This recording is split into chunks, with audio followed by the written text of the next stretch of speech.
it down. Keep thinking that you hard, take a look around. I got soldiers stationed up to bring pain. And when it go down, my hoes do the same thing. We all in the same gang, we all willing to bang. Ain't nobody going against the grain, so take aim. BR's evasive, cut all the faces, catch all the cases, it's real. You rather bet your life than face me. I mean, I got this rap thing locked with more cake than tasty. Like the fiend dish, the title I hold I won't relinquish. And this type shit you should distinguish. And one phone call and I'll extinguish. I mean this, you seen this? Blue steel, 4-fold the caliber, Excalibur. I'ma destroy my next challenger. B-Rob, high post MC. Quick to spray raid on the roach MC. So don't be approaching me without the cross and rosary. Who this nigga supposed to be? I blast him in the open beat. Damn Black, how you do that dear? Cause we don't care, I'll take him there. Last night I dreamed of some more some crystal, 6,000, 10,000. I'll take him there. That's when I realized I'm dreaming.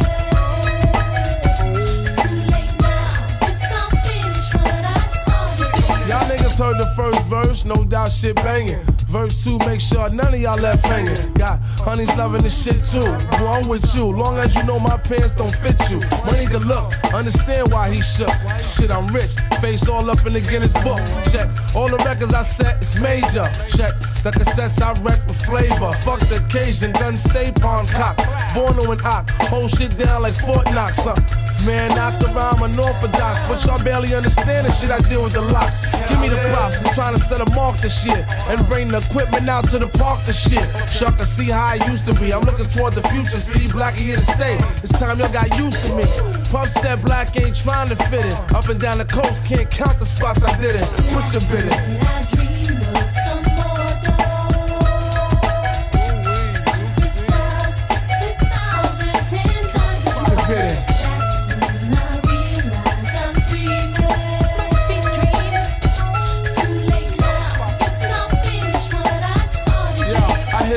Swing a note as if my name was Teddy Pender. Hot beats and hot rhymes tossed in the blender. I want y'all to feel hardcore, nothing tender. Blessing this mic for as long as I remember. Y'all can't see the rub, You must be stupid. If I owe Sean Combs any money, then I recouped it. I looped it. This fly shit from the bodega. Me and Yogi and Hard Pierre from You Don't Know Me. I dare you to come against me, run against me, use your gun against me. You finito, finished. I seen Wildcats diminish, fold and fall. Bad boys knowing the ball. Internationally, I'm saying actually, I had to be the next cat to go and sell 1 million records casually. So prepare yourself for the storm. 1999 is on, and I'm just getting warm. Last night I dreamed of some more some crystal, 6,000, 10,000 drop. That's when I realized I'm dreaming. Too late now, guess I'm finished what I started there. Last night I dreamed of some more some crystal, 6,000, 10,000 drop. That's when I realized I'm dreaming. Too late now, guess I'm finished what I started there. Last night I dreamed of some more. Mic check. Hey, where y'all at? Where's everybody at? Mic check 1. Twin, don't make me start it out violent today, okay? Brother, don't make me open up that negativity flow starting out the show. That's a bar.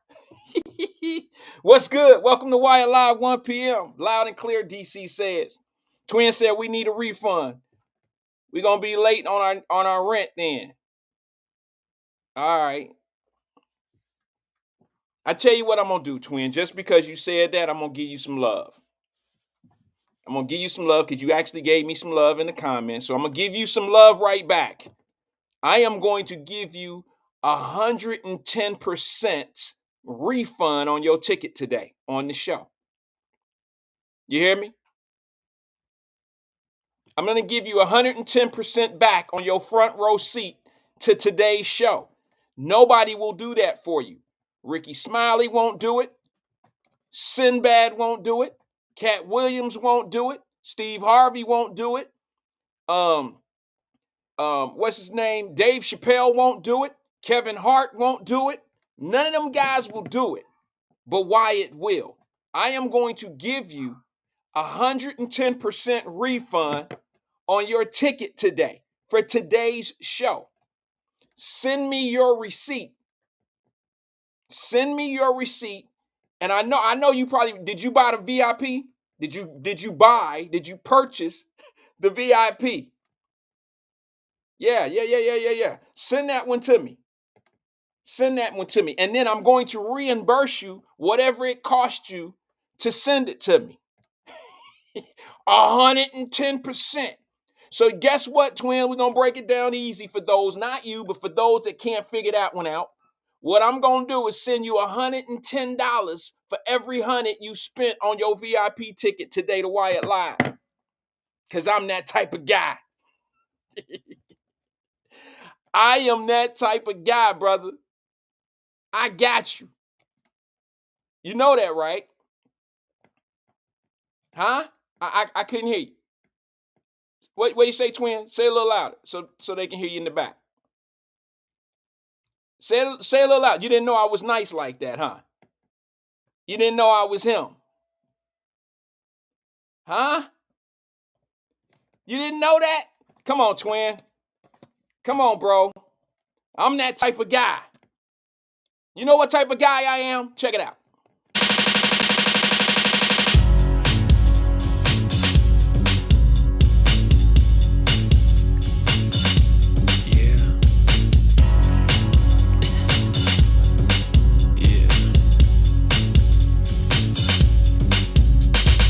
You're the type of guy that can't control your girl. You try to buy love with diamonds and pearls. I'm the type of guy that shows up on the scene and gets the 7 digits. You know the routine. You're the type of guy that tells her stay inside while you're steady frontin' and your homeboys ride. I'm the type of guy that comes when you leave. I'm doing your girlfriend. That's something you can't believe. Cause I'm that type of guy. I'm that type of guy. I'm that type of guy. I'm the type of guy. You're the type. All right. I'm just having fun. Somebody just sent in something on some shit. This guy sent in something about he's selling something on there. I don't endorse this shit. Whatever this William, whatever his name is, I blocked him. I don't know nothing about what that is, okay? If you zip it, zap it, if you click it and you get a virus on your computer or your phone or whatever, it's not my fault. I don't know who that is. I just blocked them. Yeah, exactly, DC. I don't know who that is.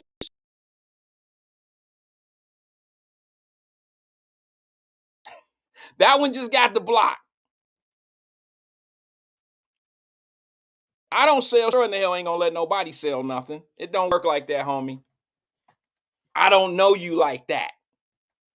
I can't trust your product. I don't even know you. If I don't know you, I can't trust your product. You ain't got no traction over here, bro. Or whoever you are.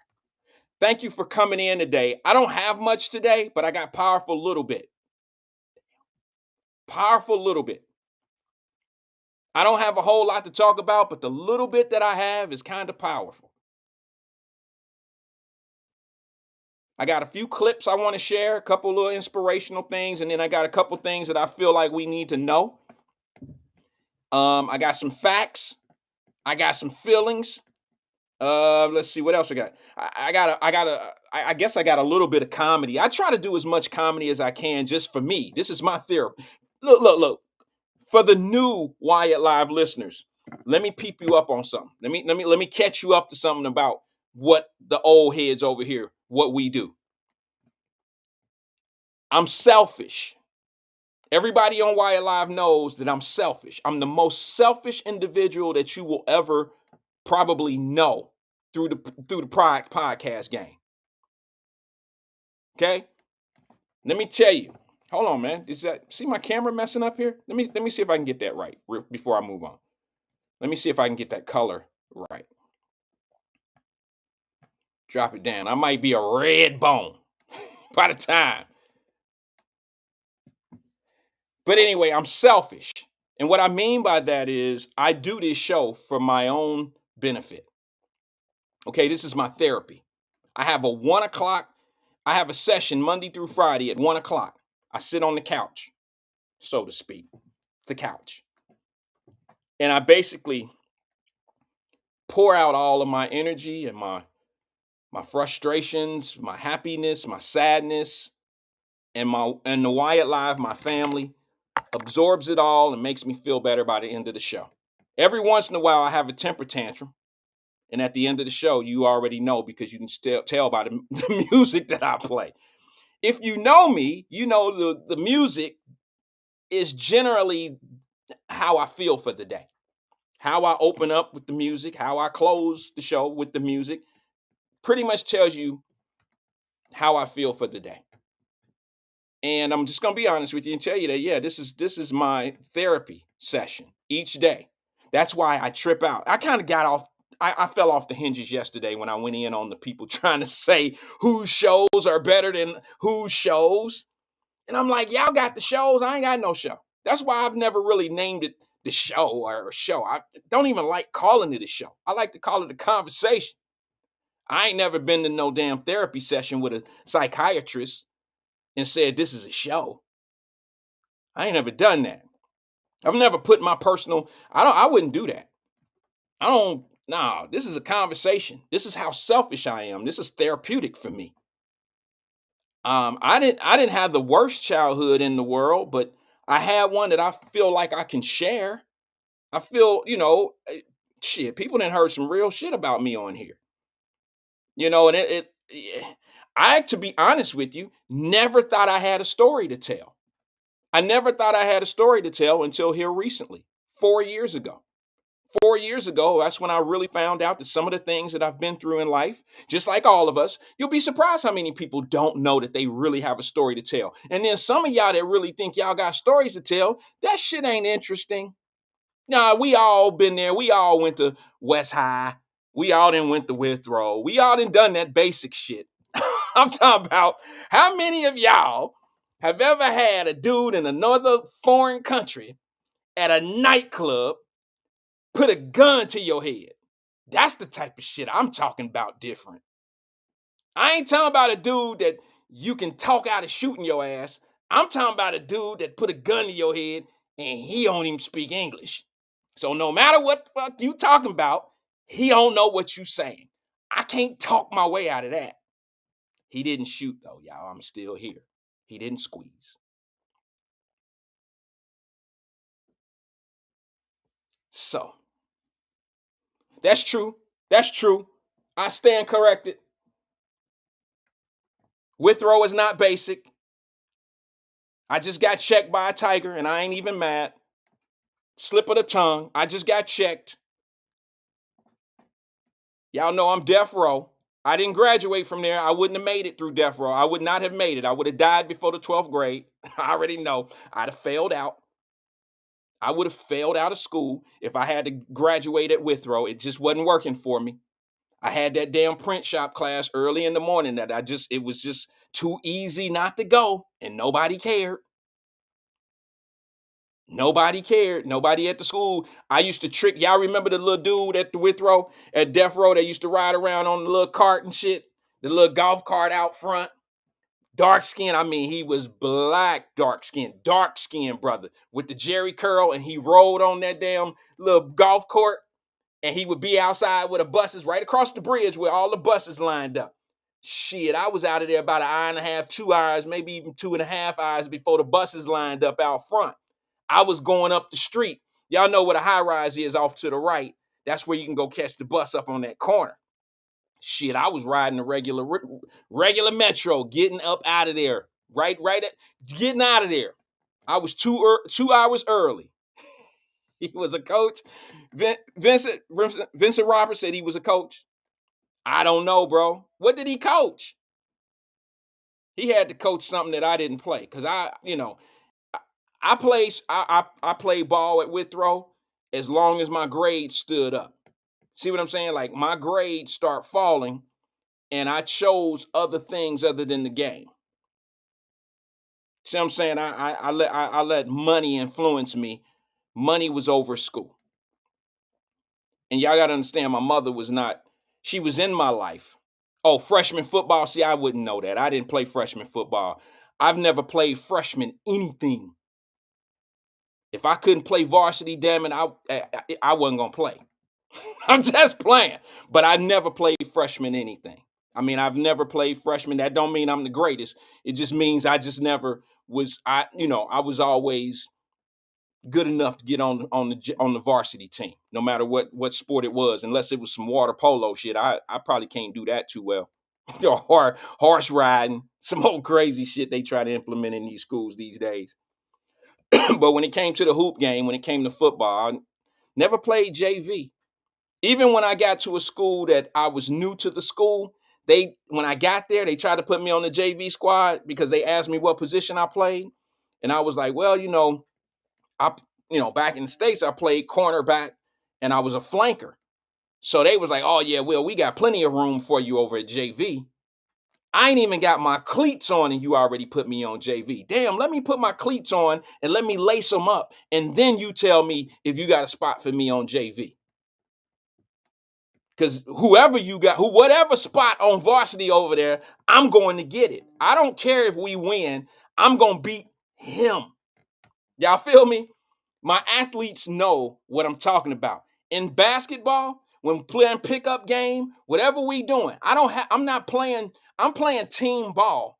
But when it come down to playing against another team, I'm playing whoever play. If you guarding me, I'm going to beat you.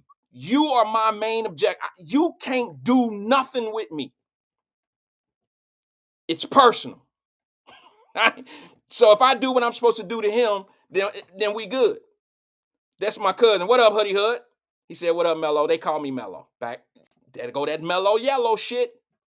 I'm about to have him. I'm about to go back. I'm about to have an attack. Ooh. And if anybody come on here and call me Redbone, I'm shutting this shit down. I'm only kidding. Not on the Redbone shit. But don't do it. And if you do it just out of joking, I can handle it. But if you from Louisiana, if you one of my partners from New Orleans, and you call me Redbone on this motherfucker, I'm blocking you and I'm shutting this shit down, and I'm gonna make sure everybody know it was you who said it, and we'll be back sometime next month. I'm shutting it all the way down. You're gonna mess it up for everybody. Don't you hate those people? All right, another sports breakdown. Don't you hate it, fellas, girls, ladies who ever played sports, ball, whatever? Let some people get in. I'll say a couple things that people can relate to. Don't y'all hate it when you got some little dud on the team and he is costing you laps? You know what I'm saying? Like he can't hit if he missed the free throw in practice. Every time he misses a free throw, we got to go back to the line and run lines. Or every time he misses assignment, we all got to pay for it. I hated that. That from coaches. Look, if I ever coached a team, I would never run my team like that. I would never. And to be honest with you, I understand the strategy, but it just don't work because what happens is animosity in the locker room. That's how you get somebody ass kicked. You trying to kick that person off the team. So if I ever coached a football team or a basketball team or even a baseball team, I'm going to hold people individually accountable. I know it's a team sport, but if you drop the ball or if you miss an assignment, you running the laps, not the whole team. Everybody shouldn't pay for what you did wrong. I'm not cut from that cloth. I don't like when people say, oh, well, he got caught. He came to class late, so now everybody on detention. Now, that's some bullshit. No. Because I can't make him get to class on time. I can't make him hit the free throw. You adding an unbelievable pressure to this individual. to be the class on time, or to hit the free throw, or don't drop a pass, how I'm gonna stop him? How I'm gonna make him catch the pass? But I know what I'm gonna do when he miss it, and we gotta run them laps. He getting his ass kicked in the locker room by all of us. We're gonna make him quit. Stop dropping the ball. Oh, DC, you got jokes? DC got jokes. Okay. I'm actually in a great mood today. I'm in a good mood today, mainly because life is good. Nothing great has happened to me today other than God blessed me to wake up and work my normal routine. And I'm a blessed man. I have a family. I have children. I have, and they driving me fucking crazy. I don't know why I'm so happy. Everybody's home. I'm starting to get used to they asses not being here. I'm starting to get used to that. Somebody told me I would. I was crying and shit when they was leaving. That shit didn't last long. I remember I did it. I told y'all this is my therapy. Remember, I was broke up. I brought my towel, had my towel on like this all day, every day at the show. I was depressed. My babies are gone. And people were on here talking about, hey man, shit. That you gonna get over that. You gonna get over that. And it's not that. Let me just be honest and tell you what's going on. It's not that I'm not happy that they not here. Like that they are here. It's not that I'm not happy. I'm happy that they home. Here's the problem. This is what I've learned. All my real parents stand up on when I say this. Tell me if I'm tripping. Tell me if I'm tripping. There go my sister Sabrina Calloway. Sabrina, answer this one for me. All my fellas with families, answer this one for me. Is it me or am I tripping? But as your kids get older, the problems are more expensive. You would think that they would be over asking you for some shit. I mean, think about it. They know everything now. They know everything except for when a problem come up and it costs something. I mean, damn. But wait a minute. When I'm trying to give you advice, you are, oh, daddy, I know. But when some shit jump off and you need an ear or something going on and you need some money to help out with something or get this because, you know, you a little shout, then you want to hear everything I got to say real quick, fast, and in a hurry. But is it me? But when kids need you as they get older, now I know I ain't tripping. The freaking problems are more expensive. I just need my baby to just need some fucking shoes for school and let's move on. Like, can we do that? No. Those days are over. I'd love to go get me a little $200, $300 school shopping spree and be done for the year. Book bag, pencils, some damn shoes, couple little pieces of outfits that match. Get the little lunch ticket. Where them days go? Nah, I gotta fix motherfucking transmissions and shit in cars now. Excuse my language. But I'm dropping thousands for what? They're not even basic problems. This is like massive grown-up shit these days. Preston Smith said, yeah, like my daughter asking for $11,900. That sound like a car. That sound like a car problem. And yeah, like yesterday, I knew I had a lot of shit going on. Yesterday, I had to pick my daughter's car up from the dealership. Now, didn't I just come on here last week and say that my wife, our cars, we had to take them, you know, we got the normal service and all that old shit. You know, I keep my cars serviced because, hey, cars take care of you the way you take care of them. So I keep my cars on the rotation on the service belt over at the dealership, at the Benz dealership. But now guess what? I had to take my daughter's car to the dealership, to the same dealership, and I got hit with a ticket with that one. And I'm like, damn, you could have kept your ass up at Ohio State and just been walking to the campus and not driving this motherfucker. You know what I'm saying? Not just not driving. Now you're home and you're driving places, and now I got to pay for shit. Damn, can't you just have a nail in the tire? Knock on wood, just some basic shit. I don't need any engine, nothing. It's too much. And what's crazy about it is my baby was living off campus up at Ohio State, but you can walk from her apartment complex across the small little bridge where they're building the new hospital. Well, it's a medical school / hospital. She'll be there soon.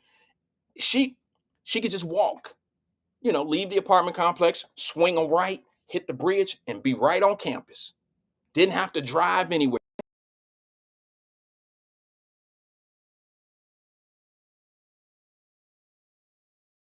Too cold to walk across. Damn. So I was doing good when she had a bicycle. I was doing real good when they had them little hovers and shit, them little things you stand on and you ride with the 2 feet, them little hover things.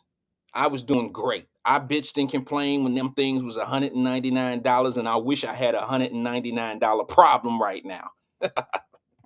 They're not $200 problems anymore. They're $2,000 problems. I love them anyway with their asses. I love them anyway. And then let them get a little job. My daughter got a little job at the hospital. She got her own little money she got coming in, but she acting broke. We're going to the movie theaters tomorrow as a family. We're going to see the Planet of the Apes. They asked me for my credit card for the seats. I said, well, I be damn. And it's expensive, by the way, so I see why they did that.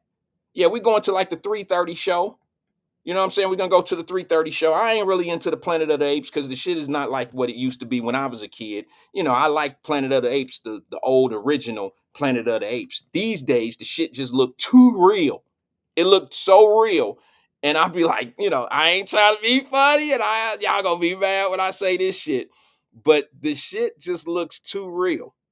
I get a little upset because some of them motherfuckers look familiar to me.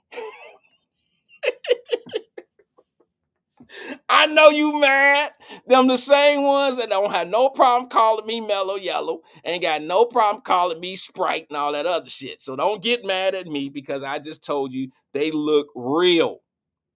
Technology today, that AI shit is ridiculous. It's ridiculous. But anyway, it's like $16 per person. Per person. $64. What was that on my credit card? $64 and some change. Might as well say $65. It was $64.80 something. Can I round it up? Or is that me just being extra, twin? $65 for family of 4 to go to the movie theaters. Is that me being cheap? I ain't finished. It costs more than that. It costs more than that. Because I ain't never been to the movie theaters. And my family ain't never had no popcorn and them red slushies and the jujubes and all the other shit that come along with being in there, sitting in them seats for 2.5 hours. So now keep in mind, my $64 now went to $120 because it's gonna cost me another $30. It's probably gonna be about $110 because y'all already know that the damn popcorn is $32 by itself. You can get extra butter. They leave the butter out there. Sometimes I just take a cup of butter home because for $30, a big thing of popcorn, and I'm just taking some shit out of it. I take a whole bunch of straws with me. I get my $32 worth of everything. I'm just being honest with you. I take shit with me. My kids say they're so embarrassed by me. When I go to McDonald's or go inside to pick up stuff and they leave like how they had the straws out and they had the ketchup and the salt. I don't think I've bought a thing of ketchup in 10 years. I grab all that shit. I'm getting it all.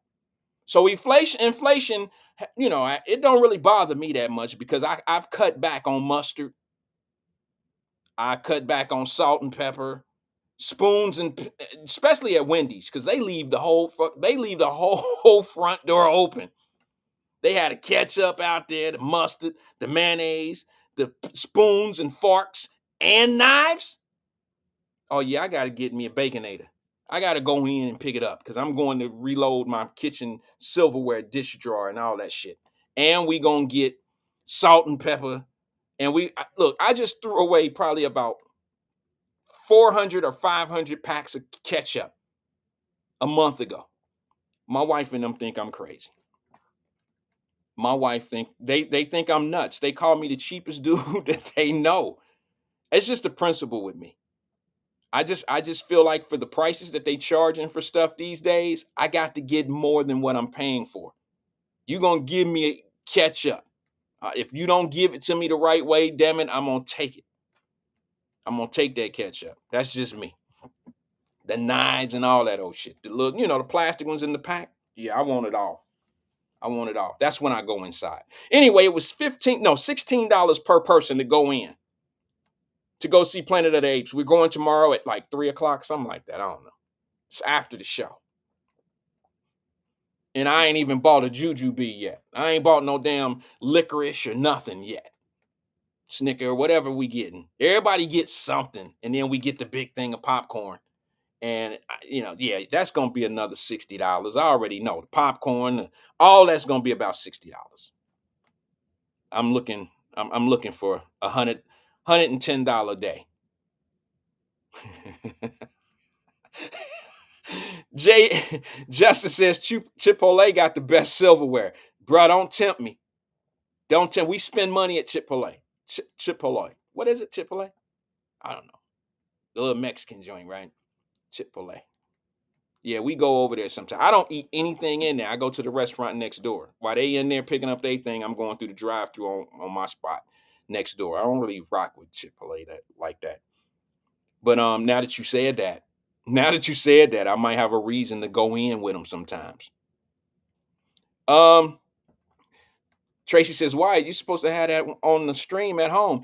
I do. But now let me tell you something.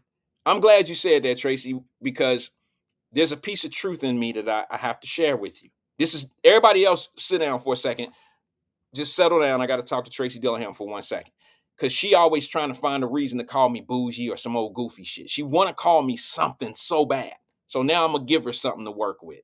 I'm going to give her everything she been waiting for right now. I don't watch bootleg movies. I never bought the ones that the Africans had outside the store. I rock with the smell good and the incense. But I don't buy bootleg movies. And the reason why is because it's just something about how they sound. There's an echo in it, and it drives me crazy. I'm very tedious about things. I don't like. I can't stand that echo sound that comes from bootleg movies, and I hate it when the camera is moving, and it should really be a freeze frame. It drives me nuts. And then here's the other thing that I hate. I hate it when people walk across the screen. Takes everything out of me. My energy level is just dead. I can't stand bootleg movies. And here's the thing. I do have a box. Yeah, it is. She says, Wyatt, streams ain't, she meant are not. I'm sorry. She said, streams are not bootleg. Yes, they are. Yes, they are. Let me get the phone. I think it might be Tracy. When she got me on the ropes, that's when she want to call. I already know. Good afternoon, caller. This is Wyatt. Who am I speaking with? It's Tracy, and I'm on my lunch, so I don't have long. Man, what year are you living in? Did you say bootleg, like somebody is actually sitting in a theater with a camera? Yeah, they do. We don't do that no more, Wyatt. Come on. Step into the 2000s. See, I was letting you win. Now I'm about to let you have it. All right? See, I was letting you win. I do have. No, I'm going to let you have it. Okay, go ahead. Go ahead. $200 at the movie when you could just buy a streaming service. The shit is on the streaming service before it even hits the theater, and you can watch it, sound quality, everything. I gotta turn you on to my dude. I'm dead serious. You can get channels in other cities, all of that. Keep that $200. Go put that popcorn in the microwave, melt you some butter, sit down with the family, and you good. You finish? Bougie ass. You finish? Yeah, I'm finished. Okay, now let me ask you something. You know I'm about to mess your lunch break up, right? You about to go No, you're back. You not. about to go back to your desk mad as hell. I Try, promise you. I promise you, I'm about to mess your lunch up, and you eating it too right try it, now. because you're It's the gonna one be. still carrying a camcorder going in the store, going in the movie. Listen, let me tell you something, sis. All right, I got the best VR box that money can buy. The I bet you best. don't. I bet. Not better I than bet. mine. I bet I do. How much you bet? Okay, How much you bet? I bet. How Go much do ahead. you bet? We probably got the same guy while you playing. Who is your guy? I don't know his name. Well, we He's ain't my got the husband's same friend. guy. It's a white guy. Wait, It's a no, white guy. I don't do no, them snitches. Mm-mm. Nah, No, he never did I ain't nothing doing with me. business with nobody. When they get caught, they telling everybody they gave one to. Now I'm paying fines and shit. I don't deal with people like that. Soon as Mm-hmm. he get caught, he gonna tell on your ass, because they gonna ask him, well, where are all the boxes you didn't put out there? Now I deal with people that's going down with the ship. When they caught, they the only one caught. So why am I gonna be mad? I'm about to bust. Check it. I got a VR box that I got from my man. Now I'm gonna give him this plug. I guarantee you that there is not a better box out than what David Ross sells out of Milwaukee. Crystal, Willwright know who I'm talking about. There's a few people on here that know what I'm talking about. The money that you spend on that box, you can get movies from everywhere in the world, local So can I. channels, local channels Mm-hmm. and all that. But now let me tell you the only problem is when you are looking at a new movie that just came out. When you do the movie search, it'll tell you if it's in HD in Mm-hmm. 5K, or if it says cam. If it says cam on it, that means somebody then did a camcorder shot and put it on there. You can't get a studio filmed movie on those boxes the day that they come out when they them big movies like that. You can't do No, it's that. about 2 weeks. It's about 2 weeks. Okay, the shit come out tomorrow. So what are you talking about? I'll be able to watch it You in 2-3 weeks. listen. I'll be able to Save watch. your $200 and just It's a wait 2 weeks. family It's worth it.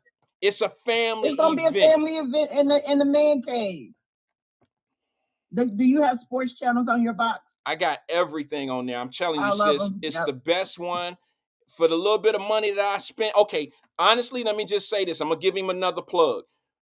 I was paying easily $125 for cable, having everything in in the internet, the whole nine. I Yeah, we was probably paying more than that. okay. Well, see, I didn't need. I broke it down.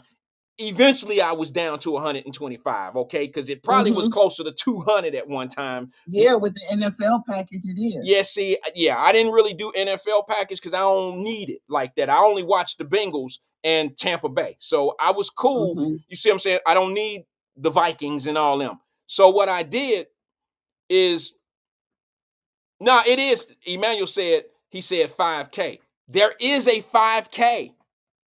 Does yours show 5K movies? I think so. Crystal Willwright, don't your box show 5K movies? I don't know. She ain't saying nothing. She might be under investigation with her box because she done dealt with 2-3 different people. Leave my girl It might alone. have been dealing with your dude. Your dude then No, put cases on people. your dude and my dude Crystal probably said, work y'all better together. stop paying all those fees. That's right. The money that I paid was damn near, she said, yes, 5K. So Emmanuel probably still working with them 2K cats. You know what I'm saying? He tried to clown me. But the truth of the matter is, these movies, we do have 5K on this new box. Now he trying 5K is better than 4K.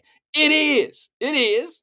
But look, I ain't gonna put his money out there. I ain't gonna put what he charged out there. All right, because your price might be different than mine. Mine might be different than yours. Y'all can work some shit Mm-hmm. out. All right, but I'm just saying, sis, it has everything. I got a bunch of shit that I don't even, we always, even basic cable had channels I don't watch. Okay, but the truth of the matter is, 2 months of paying for cable and all of that shit was the price of one box. Would you agree or disagree with Yep. that? Yeah. And I ain't had a cable bill in probably a year and a half. And it's still when you get rid of cable, what you pay for the box monthly is still less than cable for the year. Exactly. That Way ain't less. that what I just said? Yeah.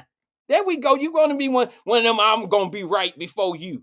I'm still wondering when I'm gonna get mad. I'm waiting, and I got about 5 minutes before I gotta get back. Oh, in you the want me to building. make you mad? See, I was just holding back. I thought don't that's want to what your make you goal mad. was. I don't want to mess up your lunch break. I'll spoil your food. You won't like that bologna sandwich you eat.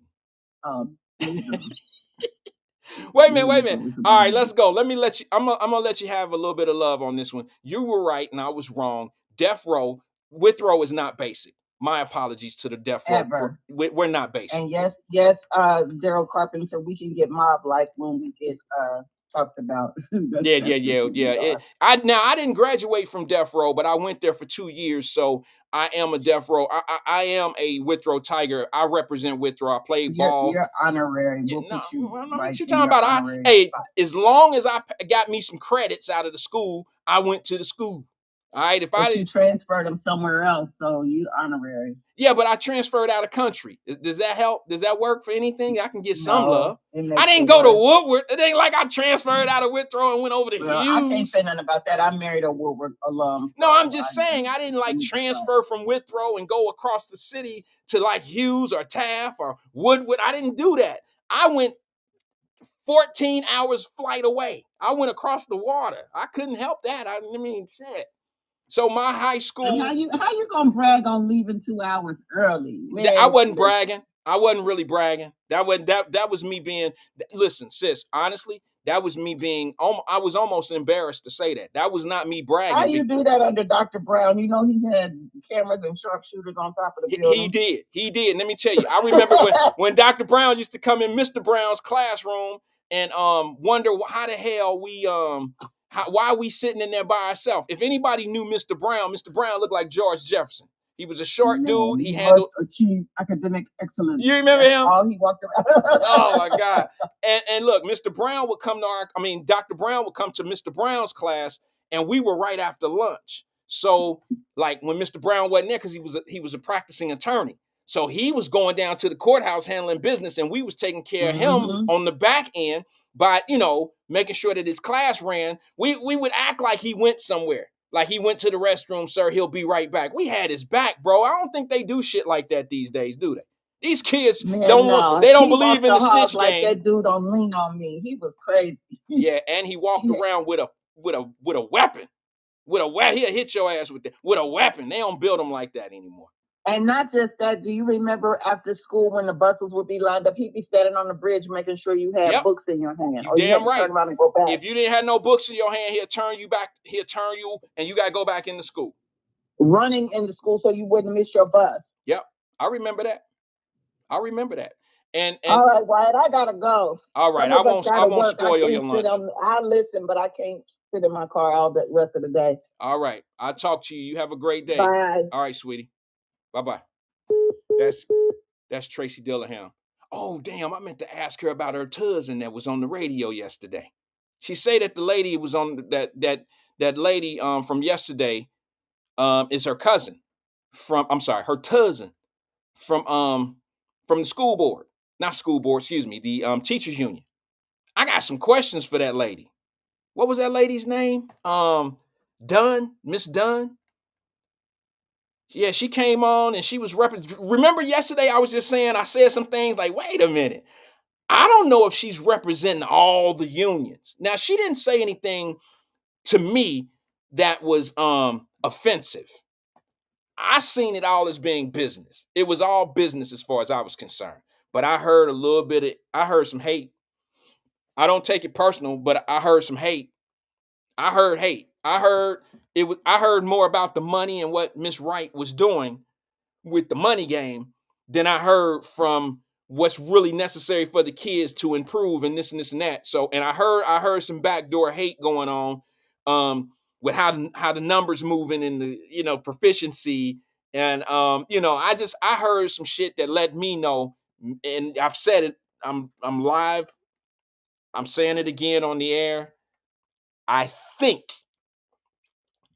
I'm pretty convinced now that I probably have the support. I would like to support Dr. Wright. I think that I think that I can support her. Now, I'm not fully supporting her to the point because I don't have the information. I'm doing it the old-fashioned way. I'm doing it the old-fashioned way. I'm paying attention to the enemies. I'm paying attention to the people that don't like her.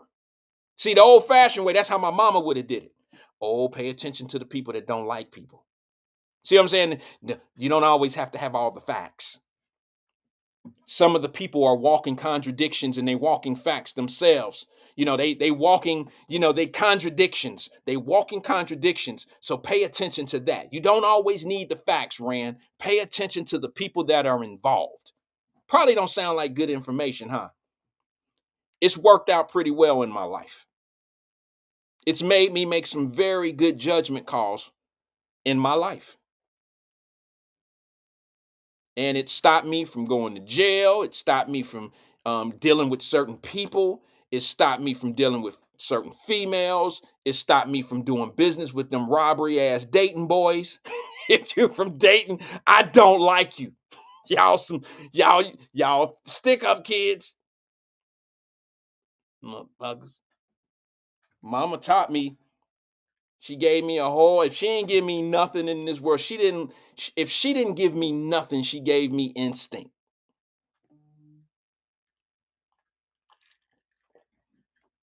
Can I say something? I don't really want to talk about this school thing much because, like I said, I don't really have all the information. But what I heard today on the radio, I hope my brother Emmanuel Livingston is on here right now so he can agree or disagree with me. And I ain't trying to be rude or nasty or like take a personal attack at anybody, man. But what is that guy's name? Charlie, what? Charlie Brown? What's his? Charlie Angela Win?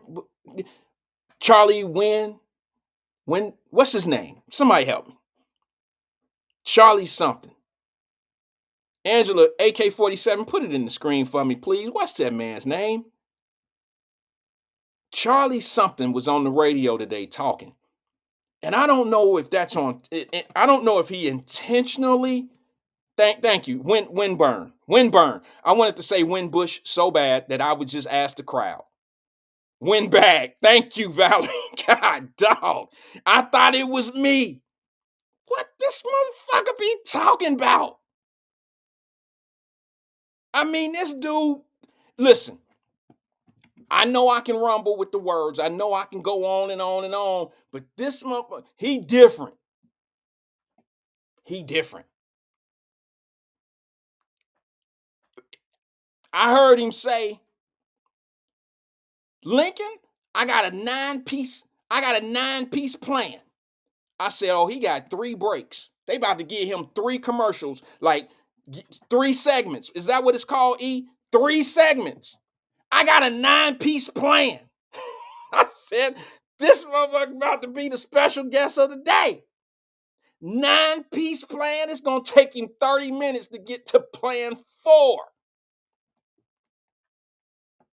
And the other day, he said he had an 8-piece plan, 9-piece plan another time. I swear he skipped 7. He didn't tell you 7. He went 1, 2, 3, 4, 5, 6, 8, 9. I said, did you write this shit down?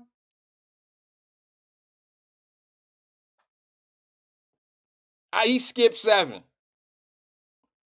But today, he was doing some breaking news.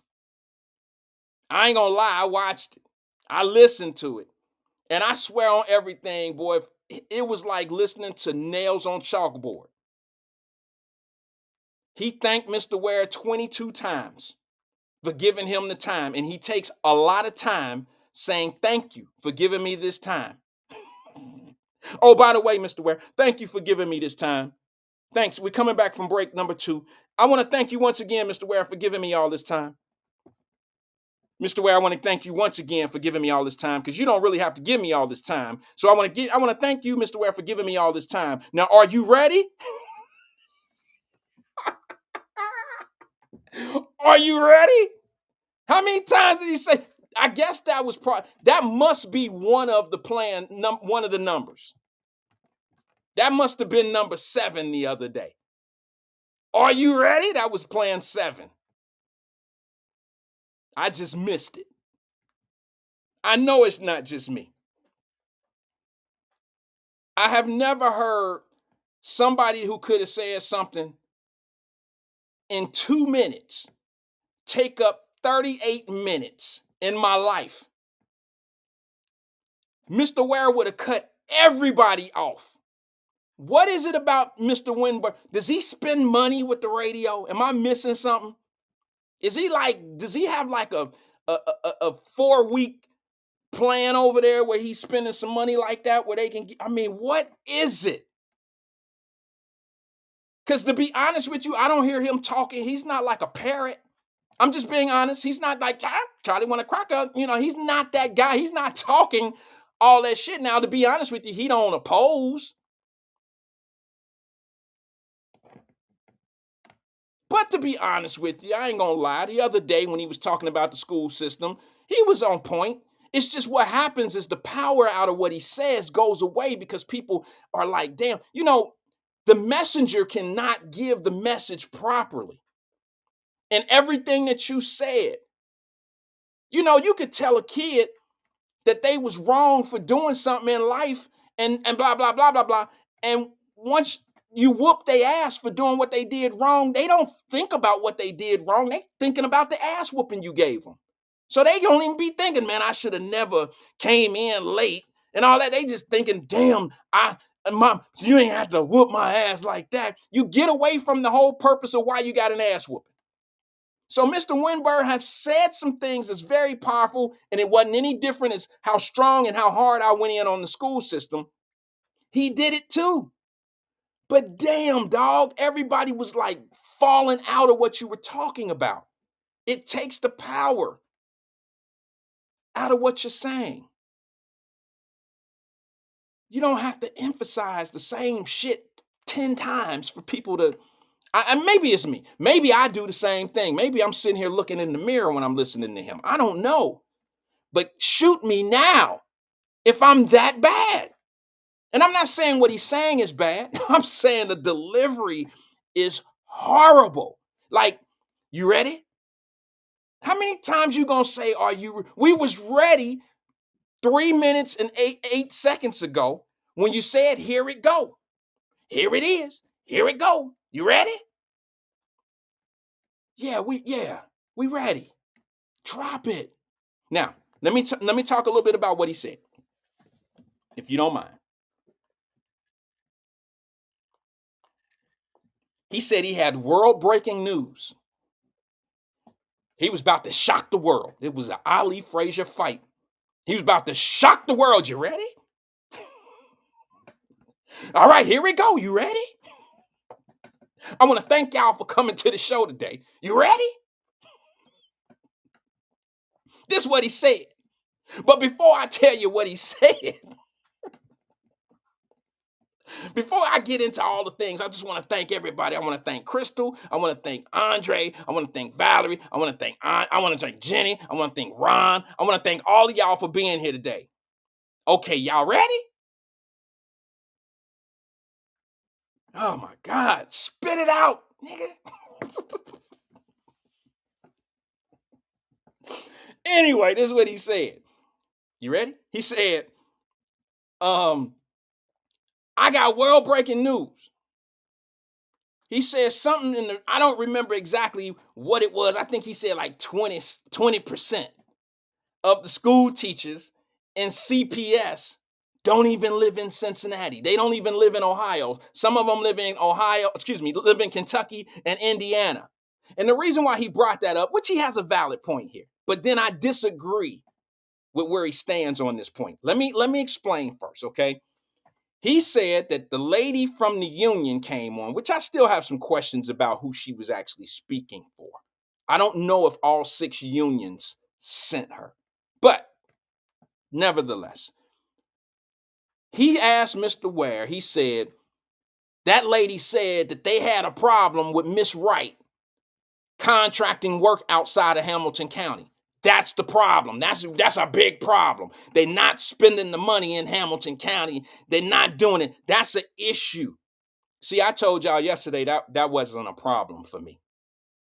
Because if you have never done it before, if that's been a thing that you've never spent any money in Hamilton County with the contractors, that might be a problem. But I don't think that's the case. I think they're mad because she's not doing it anymore and she's choosing who she wants to use for whatever it is the service is. Okay. So they got a problem with her spending the money outside of Hamilton County because the people won't spread the money inside of Hamilton County once they get the contract. They spend it at the bakery, spend it at the McDonald's, all this shit. They spreading the love and the money. So Charlie Winburn came in and said, but wait a minute. I've just discovered something. Me and my team. Valid point. He says, I don't know what the number was, 20%. He said, XYZ amount of percentage of people who are school teachers at Cincinnati Public School don't even live in the school district. They don't even live in Ohio. Some live in Indiana and some live in Kentucky. Now, I'm a capitalist and I understand structure. I understand things of benefiting you and making your money work for you. So he thought that was a bar. He thought that he just spit a Jay-Z award-winning bar. I don't think it's all that powerful. He said that not the superintendent, but the someone else that was important. I don't remember who it was. I think it was the head of accounting or something like that. Lives in Indiana and don't even come to work. Now that's another conversation. Not coming to work and all that old shit. That's a whole nother conversation. Highest paid out of all of them. That's a whole different conversation. I want to cover this one section of what he said. I don't believe that you should, as a Cincinnati public school teacher or an administrator or anybody that works for Cincinnati public schools, my opinion, my personal opinion, I don't feel like you should have to live in Cincinnati to work there.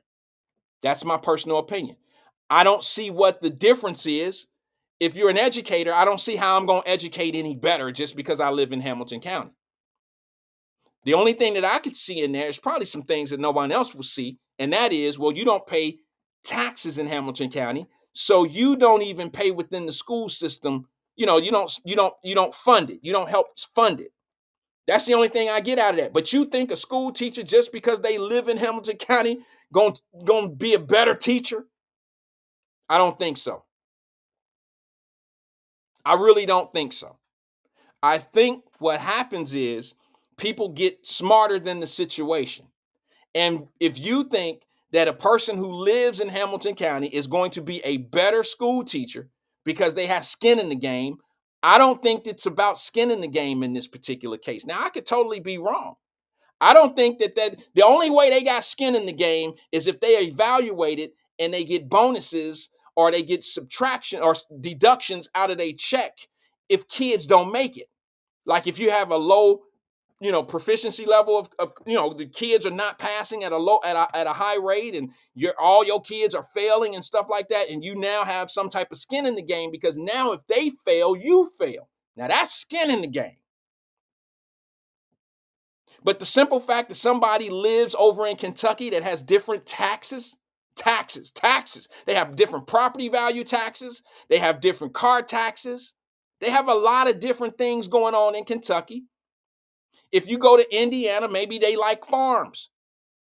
I don't know of any farms in Cincinnati in the inner school. So maybe that's just me. Maybe they are farmers. So they go to Kentucky and they live there. I don't know.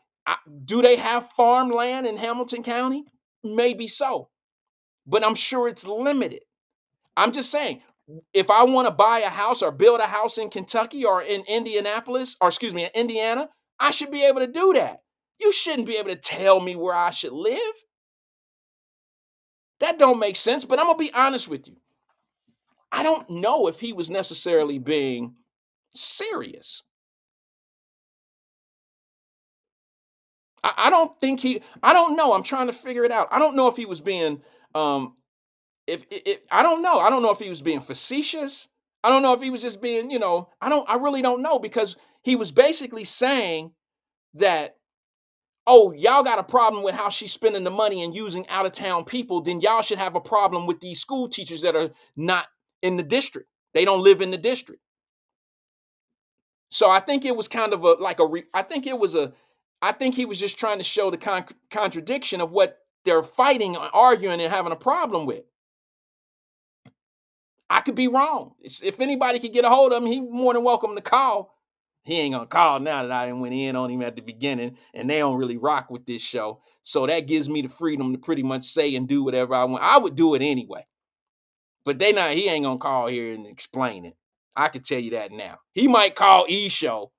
They all know each other. That's a circle. They all know each other. He ain't gonna call me. They ain't gonna call over here because some other questions might come up. I don't know. I'm just saying, I'm that type of guy that, they might stay away from me for reasons off the record. Some of y'all might know. I don't know. Shit. I mean, I just ask questions that I think people would want to know. And some people know that if they ask certain questions and you got them sitting there, they ain't never coming back ever again. You know, you might want to stay. There was a guy. I want to share this with you.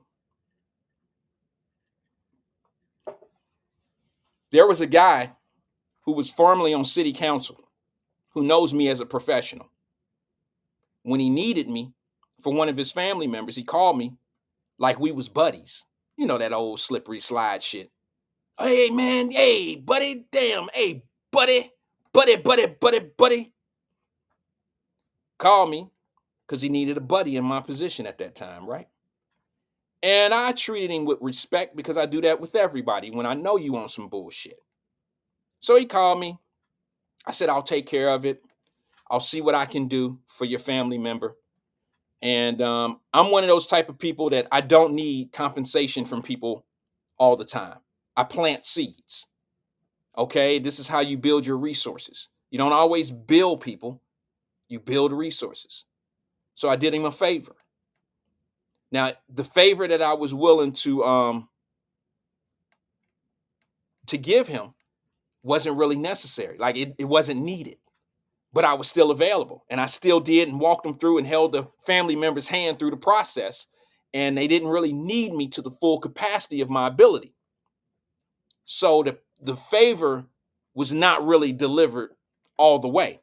But the simple fact that I had given you my time and helped you and gave you information, that should have counted for something. Well, this individual, former council person, who's still in politics in the Cincinnati area, is running for a particular office. And when I reach out to him, since I've been doing Wyatt Live, I reach out to him because I'm like, okay, listen, I'm curious to know some things. And I'm like he won't touch me with a 10-foot pole. He won't even have a conversation with me off the record. Now, I didn't reach out to several people. I've reached out to several people that I want to kind of clarify some things up on my show. They never call me back. I have no radio ties. I don't have no TV ties in the city. I'm not a valuable asset to them. I'm not a commodity. I'm not something that they need, okay? But I will remember that. Because if I ever become that one day, then I'm going to match that same energy that they gave me when I wasn't all that valuable to them. And when I was valuable to you in one kind of way, and now you can't become valuable to me in the way I need you when I'm doing my other adventure, then we don't have nothing to talk about ever again. If I get to a point where I'm now valuable for your office run, ain't nothing happening. Nothing's happening. I ain't going to talk bad about you, but I certainly am not going to promote you.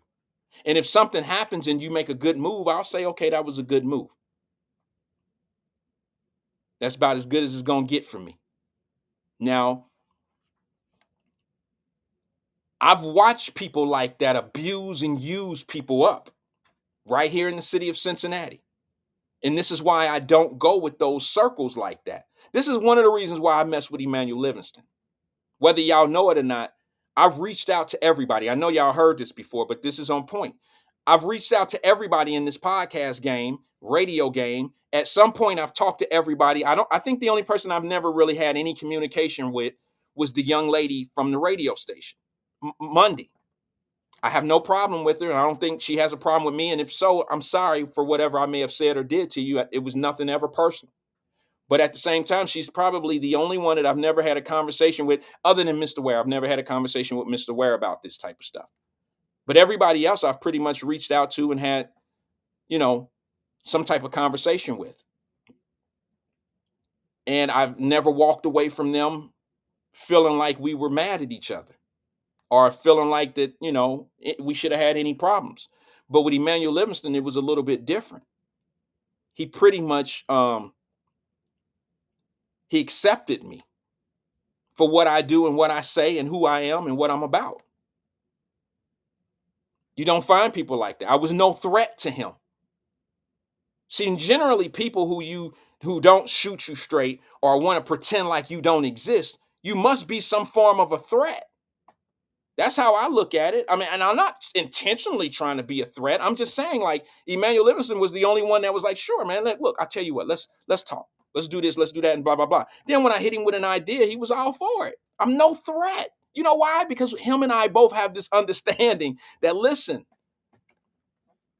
whether we agree on things or not, we're not competitors. I mean, I'm not messing up your money and you're not messing up my money. So why would we be mad? Why would I not want to see you do well? When he was not wanting to go on and do the podcast, I called him. I was on him. Get your ass on that podcast. Get people love you. Get your ass on there and do that show. And when I was at my worst and when I was ready to quit, he called me. Don't do it. Don't quit, bro. I ain't get no call from nobody in the business but him. That go a long way with me. That go a long way.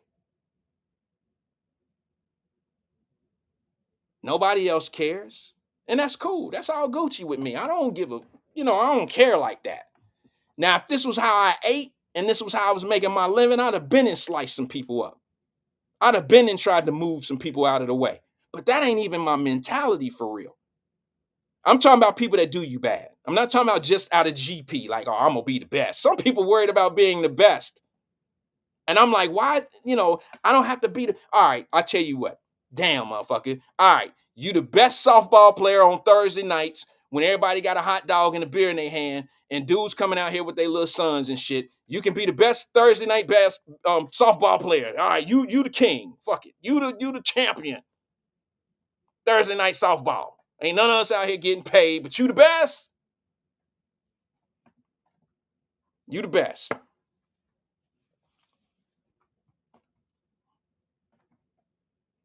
Can I get back to Mr. Winburn, what he said?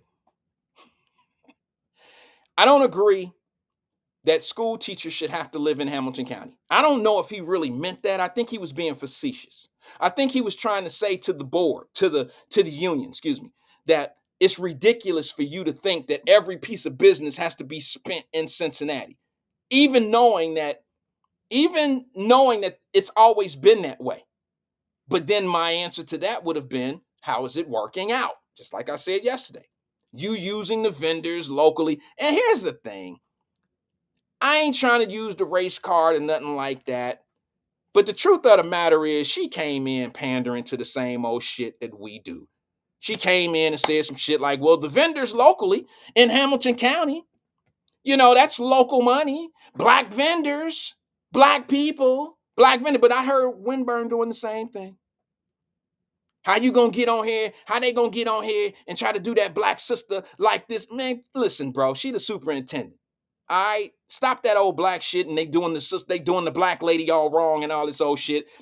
And the only reason why y'all saying that is because they sent the white lady to the radio station to have that conversation. If they would have sent one of them black supporters, one of them school teachers or union members who was black calling the radio station, if they would have sent her into the radio station saying that same shit, y'all wouldn't have that perspective. You wouldn't be sitting back talking about they doing her wrong because she black. You wouldn't be doing that, especially if it was black people going in there talking the same shit the white lady was talking about. Y'all wouldn't do that. That's the selective, that's that selective, like that's that shit I be talking about. Like it's not making sense to me.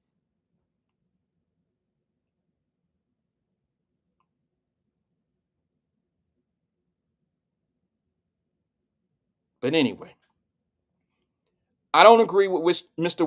Winburn. I don't know if he was being authentic. I don't know. I think he was just playing. I think he was making a point about, well, if you got to do everything in Hamilton County, if you're going to spend your money in Hamilton County, then make sure that the people, the staff, all work in Hamilton County. Made sense, but I think he was just making a point of, if you're going to tell somebody to only spend the money in Hamilton County, you better make sure your people all live in Hamilton County.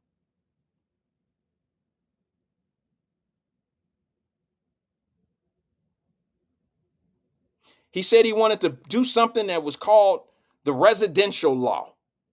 He wanted to put something in place like the residential law. That's just too much control. You want to put a law in place or some shit that where they have to do this and have to do. I don't want to be ruled by law, sir. In order for you to do this, you got to do that. No, man, we got enough laws and shit. Stop making people that want to live a good life, they're not breaking laws. Stop creating laws for good, decent people to break. I don't like that. That's just too much government in my life. Now, if you're a public official, such as a city council member or something like that, that kind of makes sense for you to have to live in Hamilton County in order to support Hamilton County because you have a dog in the fight. I get it. You're making decisions for the county. You're making decisions for the city. I get it. You should have to live there. It would make sense that way. But you're trying to tell me the janitor at Withrow can't own a farm in Indianapolis or in Indiana? You trying to tell me he got to live on Reading Road? He got to live in Cincinnati. He got to live in Hamilton. I don't like that. That wouldn't work with me. Because he ain't going to be a better janitor because he live in Hamilton County. He's still going to do the same shit he doing. And I say that the teachers, you already making it rough on the teachers. The teachers got to deal with way too much. And then he went way too far when he was like, and I think he just talking shit. Trust me. They need to have this in place by January 2025. So these people supposed to pack their shit up from their farms in Kentucky and they ranches in Indiana and just sell all their shit so they can move into Hamilton County. It just was so far freaking gone. Something just tell me he was just playing. I think he gonna say April Fools or some shit after that. I don't know. It just makes no sense to me. Because what would be the incentive? Oh, okay, I'm gonna be a better school teacher because I live in Hamilton County and it's gonna make me get my class together. I mean, I have a dog in the fight. I still don't get it. I don't get it. I don't get it. Let me ask you guys something. Speaking of school, I want to get off of I want to get off of like that school shit with Miss Wright, because regardless if we look at it, if you watch Wyatt live, I don't care who the superintendent is. It don't matter to me because we got bigger problems before it get. That's way too high. That's way too high for the real problem that's going on. We got kids that don't want to go to school, not going to school. We got kids out here fighting. We got kids out here doing things that are bringing an environment into the school system. So we kind of we tend to be putting all these we're trying to fill all these little small holes around the side. Sorry about that. I'm just feeling shit. We got all these small holes along the sides of the boat, but we got this huge hole at the bottom of the boat that nobody wants to pay attention to, and we're sinking. The hole at the bottom of the boat is much bigger. More water is coming in, and we keep plugging the holes on the side of the boat. I don't get it, and the boat is sinking. What are those holes? What's that big sinking hole at the bottom, Wyatt? It's the kids.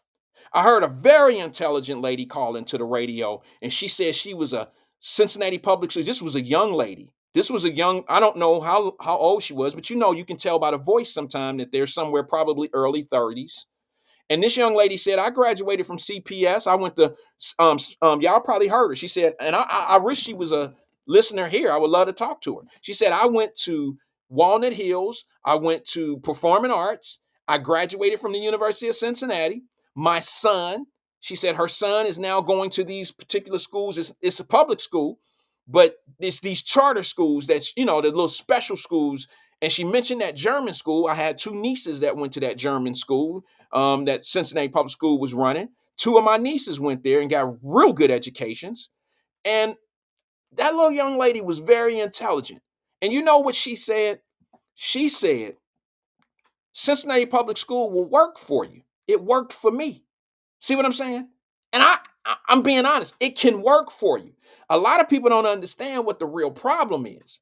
The real problem is not necessarily the system and all that shit itself. The money gonna spend how the money spend. The problem are the people. It's the culture that goes into Cincinnati Public School. If you have a classroom that's engaged with the teacher and wants to be there, no class clown sitting in the back with the gum popping in his mouth, not the dude in the back with the little headsets on, his earbuds in, and he want to be the class clown and he's showing off his brand new Jordans that his mama then bought him. Not him. I'm talking about kids that want to be there and parents who want their kids to be there, who take education seriously. Why can't Cincinnati Public School work for them? Why can't it work for them? It can, and it has been for years. The problem is the environment, the culture. There's too many kids that don't want to be there. There's too many kids that just don't take school serious. And then they go home and their parents don't care. That's the bottom of the boat. That's the big hole. That's the big hole at the bottom of the boat, is getting the culture right. You got to get the students right. You got to get that culture. We got to get a hold of the culture. Bottom line, once the kids want to be there, they'll be engaged. See, y'all didn't went too far talking about, we give them $50. We gonna pay the kids. All that old goofy shit. Sound good. Sound like a remedy. Sound like something that'll fix the flu, but it ain't. You basically saying you're gonna blackmail, not blackmail, excuse me. You're going to I don't know. You're gonna pay the parents for the kids to go to school, and you think that's gonna work. So you think a mother gonna yell at her son because she didn't get her $50 this month? Get your ass in school. She might, but if he out there doing some of the shit I know that they do when they don't go to school, he'll give her the $50 just to shut her ass up.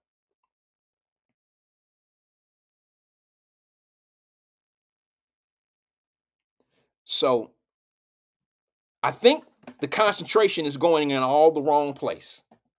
I'm with Dr. Wright. I see a change that she's trying to make. I don't know if the test scores are going up properly. I don't know if they finessed the game. I don't know. So I can't fight that fight. I can't even argue that point. But what I can say is the reason why public schools are failing at its highest levels is because the people don't want to be there. They're not engaged. There's too much distraction in their life. You have to fix that first. You got to give. If you think I'm wrong, what is the what are the proficiency levels in schools where parents who are engaged in their children's life, who value education? The kids that go to the Catholic schools, go to the private schools, there's a reason why their grades are higher. There's a reason why the attendance is higher. There's a reason why, and it all starts from home. I say that every show. But stop thinking it's because Miss Wright want a fucking personal chauffeur and that she's spending money in Florida versus somebody. These are all arguments that have nothing to do with how well or how bad our children are going to do in school. Just the simple fact that they got a problem with that little shit right there lets me know that they really don't want that much change for these kids. It's all about the teachers unions getting paid and making they pocket watching.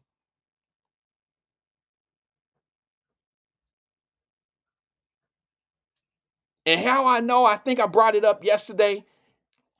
Chicago Public Schools just so happens that their teachers union is asking for, they ain't asking, they're demanding. Now keep in mind, they're no better, if not worse, than Cincinnati Public Schools. How dare you have a failing grade?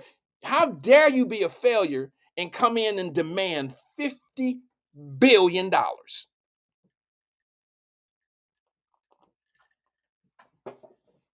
Chicago Public Schools are about to hold that city hostage. They're demanding $50 billion. Teachers union. They want a 9% raise. But they're not producing. They're not producing a product. Y'all might not notice, and some people will challenge me on this, but we can debate it anytime you want to. Years ago, the unions got into the automobile market. They got into the business of unionizing those workers over there. And everybody started having all this money. Unions went in and got the people paid. Sound like good, big shit, right? But what did the automobile business do? Let's just say Chrysler and Ford, GM. These are American-made cars that now cost the same amount of money as one of these foreign cars that come in, but the GM cars and the Ford cars and the Chryslers, they're just not at the same level production-wise. They don't last as long. Remember, you could drive a freaking Toyota until the last piece of rust fell off of it, and you would just see somebody riding around with a Flintstone car. They ain't have no metal on it. It was just they would ride down the street. You'd see them riding behind glass. It had no metal on it because the metal would last. The car would last longer than the metal that it was made by. Y'all seen that before? Then they came out with this thing called galvanized steel. Galvanized steel is something that it's a steel that doesn't rust as much as the normal steel that they used back in the day. And then the foreign cars got a hold of it. Now in the car market, it's very difficult for American cars to keep up with the foreign cars because now the bodies on the foreign cars are lasting just as long as the engines. Shit, you could drive them damn Toyotas and Nissans, and they don't make the Nissans like they used to, but you could drive the Hondas and the Toyotas for 300,000 miles. The body raggedy as hell, but hey, you still getting where you going.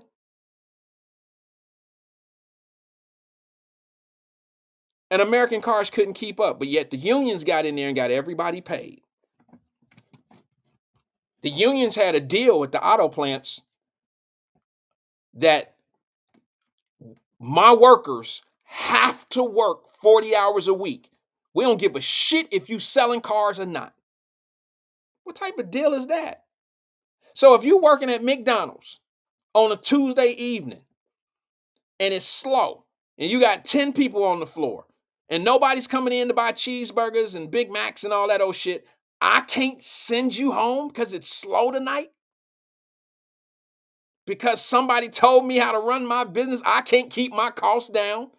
I can't send you home, Lil Ron?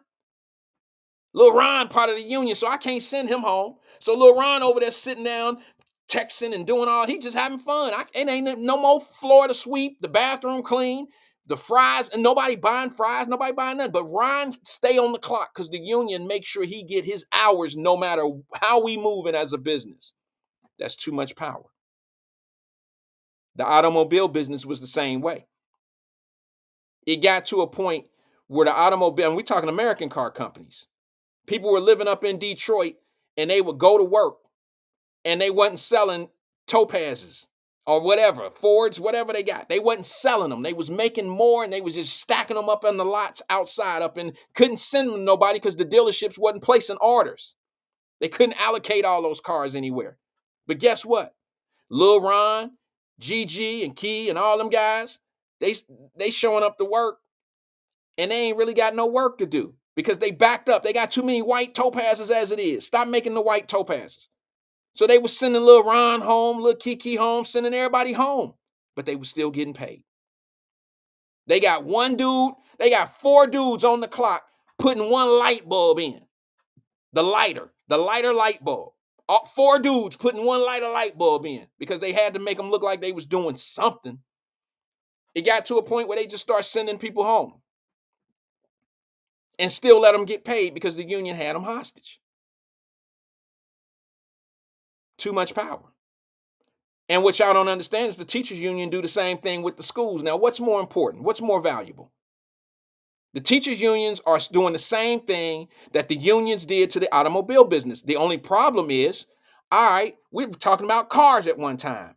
Now we're talking about our children's future. You're putting your union needs and the individuals in your union, you're putting their needs above the children, and I can't ride with that. I told you I'm on the fence. I'm cool with unions, but when they overstep, I come forward with, I say something about it. It's one thing to cause Chrysler and them to overspend, and they don't do nothing but pass the cost on over to us as consumers. So now that they got these union people they dealing with, now they adding $6,000, $7,000 to the MSRP on these cars. Because all they do is whatever it costs them extra to make, they're going to put it on the MSRP. They're going to put it in the cost, they're going to put it into the cost. It's no different with our children, folks. The schools that have these unions that run these the school unions that run the schools and dictate what's going on and get their politicians in place because they donate to the politicians they want to see get in place. And the politicians now owe the union. They don't owe your child shit. They owe the union. And guess what happens? The unions get that power, and it's all about their workers. It ain't about your children. They just showed you that on the radio. They start talking about that lady money, her perks, contracts, and all that old shit. I heard maybe one or two things about some kids. The rest of it was pocket watching. Why she need her own private car? Probably the last one had her own private car too. You ain't say shit about that. Then they said something about wait. Yeah, it was the private car, and then it was some other perks.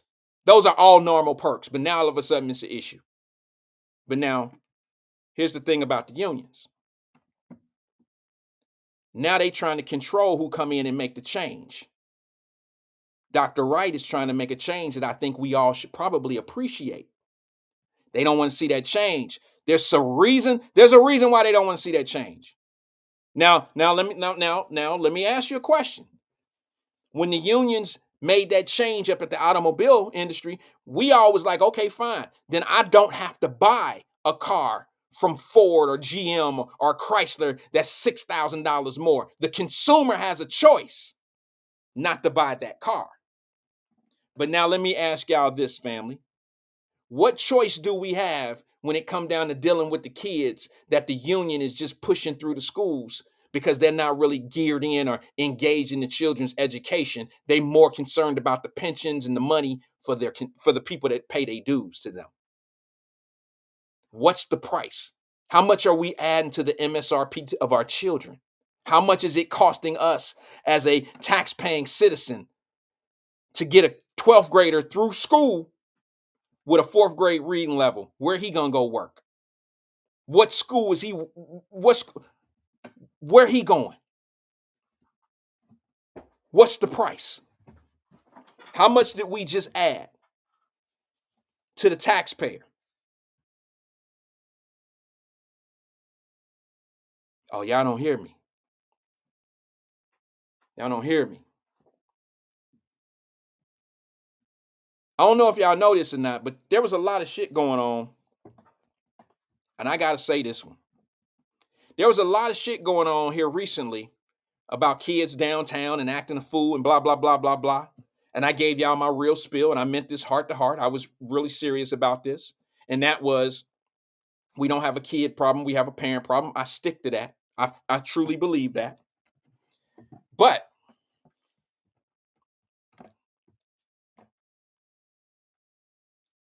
I'd have to say that we do have somewhat of a kid problem. It's not all just the parents. I can't put it all on the parents. But what we have is a problem with our children who are doing problematic things, and they're not being punished properly. Things aren't happening to them where they feel like you shouldn't do this again, or there's no punishment put in place. There's no I don't know what is it? There's no deterrent put in place. Because back in our day, it was like, man, if I do that shit, bro, my mama, I don't know if kids today really feel that way. I don't know if they do or not. And then we got this thing, and I don't want to make it sound like I'm trying to be like against people that's trying to do better or make movements and shit, but I see shit that, I just see things for what they really are. And you got people down here that's making this noise about these kids don't feel safe in their own neighborhoods, is what they say. And then they say things like these are our babies. Well, they not everybody's babies. They mama and they daddy's babies first. Let's see if they mama and if the mama and the daddy produced a baby, or if they produce a freaking menace before I call one of them my baby. See, I'll feed a child because it ain't a child's fault that they're hungry. But you got to pay attention to the kid that you're trying to help, because some of these kids, they against their parents, and they know clearly what they're doing, and they're just made up that way. I don't know if y'all really gonna believe me or if you even gonna ride with this, but there's a thing called evil. There's evil in this world. And I don't care what you say, you can be with me or against me, but I'm gonna tell you this. There are people that are just naturally evil. Genetically. I don't know if you're going to believe this, and I don't care if you do or you don't. I don't know if you're going to say that I'm being cynical or whatever, but there are some people that are just evil, and you can't help them. That don't mean you can't try. I'm not saying don't try. I'm saying there are people that no matter what you do for them, they're going to be them. They're going to turn out to be who they are. Genetically. It's just what they are. You know what I mean? It's just who they are. Here's the thing. Some might not like what I'm about to say, so I better take a sip.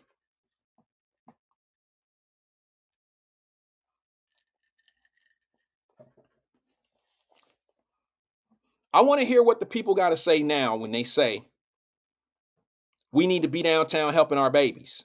We need to be downtown helping them kids. When in fact, I told you, it's not really that bad. It wasn't as bad as the media tried to make it sound. It wasn't as bad as people trying to make it sound who come, like coming to the rescue or whatever. It's not that bad. It wasn't that bad. It can get bad. It can get bad if certain systems are not working properly. And now we're in a position where certain systems are not working properly.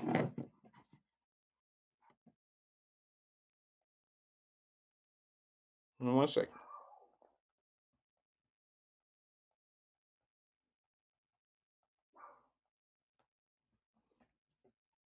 We're getting to a point now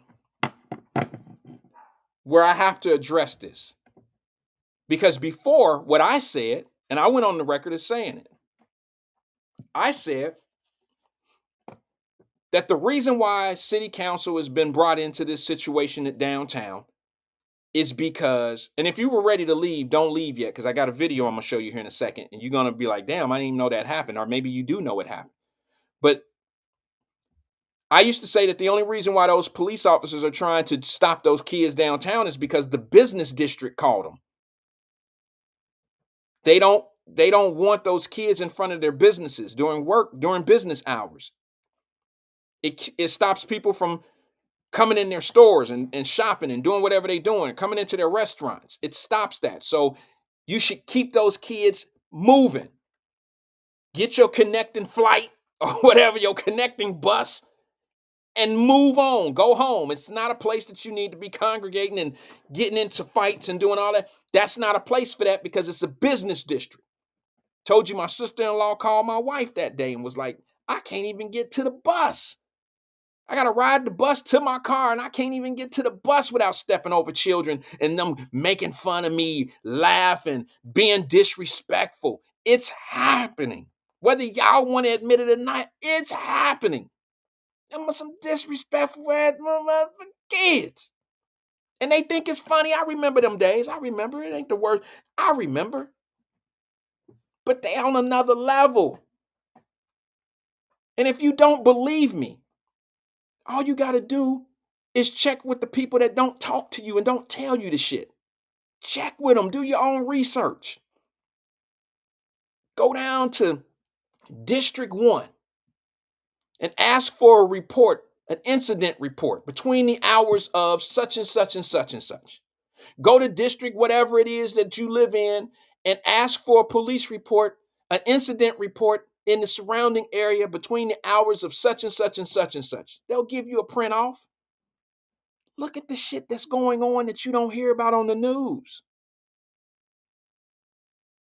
See, what a lot of people didn't understand. Let me see if I got this video. Let me see if I got the video. Let me see if I had this video. Some of y'all may have seen this, but I want you to listen to what the police are telling y'all. This is not what city council telling you. This is not what your freedom fighters are telling you. And they will, in your face, in broad daylight, tell you that this shit is overhyped. It ain't like that. They lying to you. Our babies are our future. All that else, they'll make you believe that you tripping. Don't be believing that shit. They just trying to make us, they trying to make it seem like we the only ones that commit crimes. Listen, man. People will dumb shit down to keep you dumb. Not them. They know what speed they on. They know what's going on. But they'll dumb you down. So you won't have accurate information. And then here's the thing. If a police officer or the head of the FOP or anybody says anything and says something to the nature, says something that I can research myself, I'm going to do it. If the FOP come on and say the kids are fighting all over the city every day, I'm going to search for it. I'm going to look, not on video. I got different resources. I got police reports that I can look for. Police incidents, 911 calls. There's ways of finding out what's going on in your city because Channel 9, 19, and 12, and 64, they ain't going to tell you everything.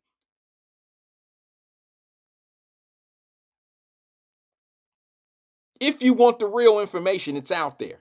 But if you want to hear it from the parrot heads,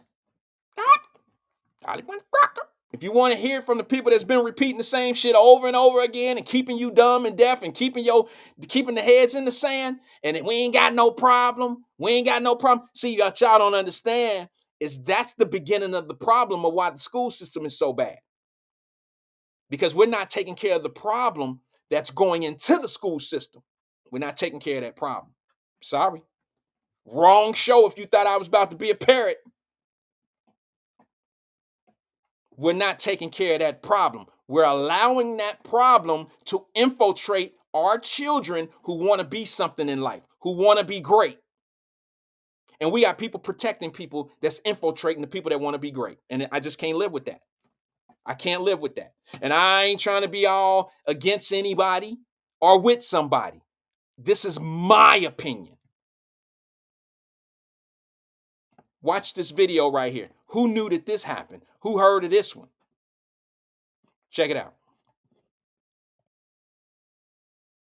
Oh, my apologies. Let me say this. This was yesterday in Cincinnati.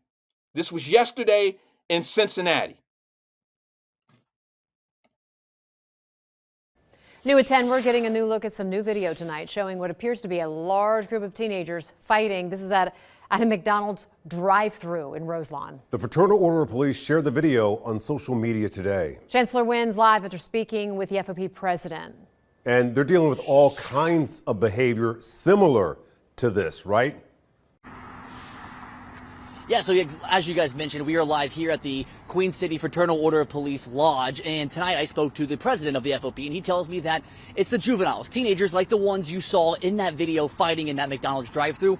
Those are the juveniles like those that are not being held responsible for their actions.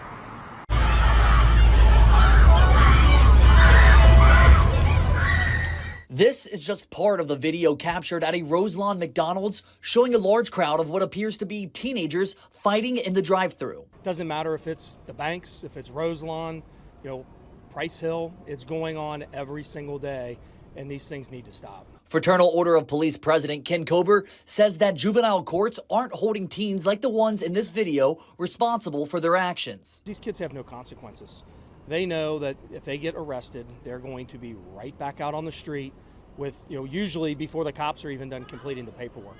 And until they're going to be held accountable and they have consequences for their actions, what you saw in that video is going to continue. Kober says the FOP is working to have the Supreme Court change part of the rules in the juvenile court system.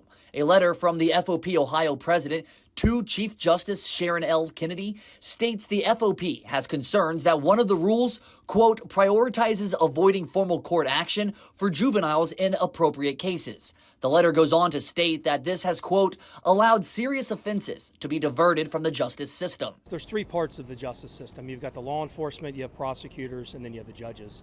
And if one of those areas fail, then we have what we have right now, which is chaos. Now, if you find yourself in a situation like this, or even think a fight is about to break out, Kober says don't get involved, just call police. If you can be a good witness, be a good witness. I would not engage these kids because they don't care about themselves. They're certainly not going to care about you.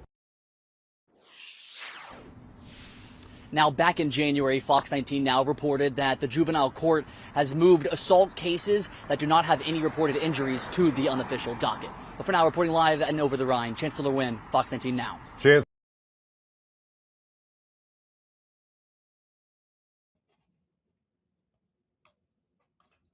Pause for 1 second, if you don't mind. There's going to be some people that's going to say those videos, they always show the worst. We're showing reality. We're showing what's happening. Now, they can't show the faces. They blurred it out because, juveniles get this special treatment of not being identified. And there's going to be some people, I call them agents, they're going to come out and say, we need to do something for these kids. Yeah, no, we need to do something to the kids. I'm just being honest with you. Listen to what they just said is about to happen. The city is tired of it, and there's going to be law put in place, and then y'all really gonna be mad. You really gonna think that they against our kids. Y'all don't know this shit is happening across the city. It ain't just down on Government Square. It's happening places. And what y'all gonna say is, see, now they got the laws in place, and they just want our parents to have to take off work. They don't want to put the parents in jail. They just want to put the parents in jail. Well, they've had some time now to rectify this problem, fix this problem, make parents accountable before the state jumps in and makes it law. But we want to keep our heads in the sand, and we want to act like giving them a bologna sandwich and a fucking Fanta is about to change these kids' attitude. Now, y'all got to keep in mind, those are the children that are in school. Those kids are in school. They're in public school. They're in Cincinnati public school.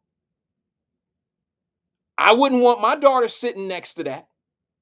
I wouldn't want my kids in school with people that don't want to be there. It's not fair to the majority of the kids who want an education.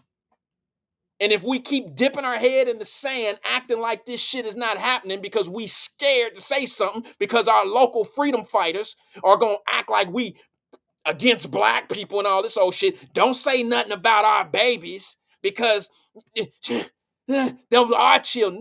No, I ain't had no fun for none of them. None of them come from me. I didn't birth them. I didn't bring them home from the hospital. I ain't been in their head, so I can't claim them. Sorry. Sound kind of ferocious, don't it? Sound vicious, don't it? I'm not trying to be. What did the police guy say? Out of all that shit we just seen, the police officer just told y'all, listen, if you see this, please don't jump in. You know why they say that? Because people that jump in get jumped. Oh, Wyatt, stop. You just helping them. I'm trying to help us. We got too many people that want to keep the head down in the sand, and there's incentive for them to keep our heads down in the sand. I'm just going to say it. There's financial, there's incentive for people to act like this shit ain't happening and they got it under control. It ain't no big deal. These are kids. This shit happens. No, it don't. No, it don't. Your 40, your 2020 shouldn't be full. Parents shouldn't have to they should have the right to take their kid to 2020 and put their ass in jail because they can't deal with them. That should be a real thing. Don't say. And then they had the lady, I mess with Judge Plum. I'm cool with her, like not on a personal level or nothing. But don't come on the radio and act like y'all got this shit under control, because you don't. Releasing kids to parents that parents ain't paying attention to is not under control.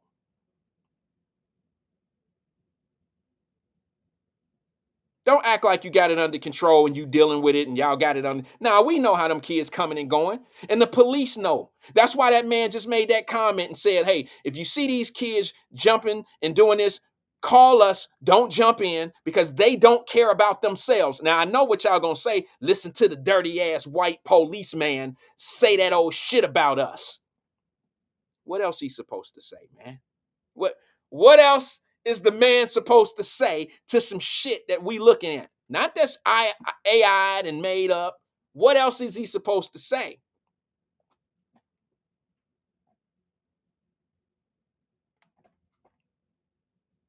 I mean, think about it.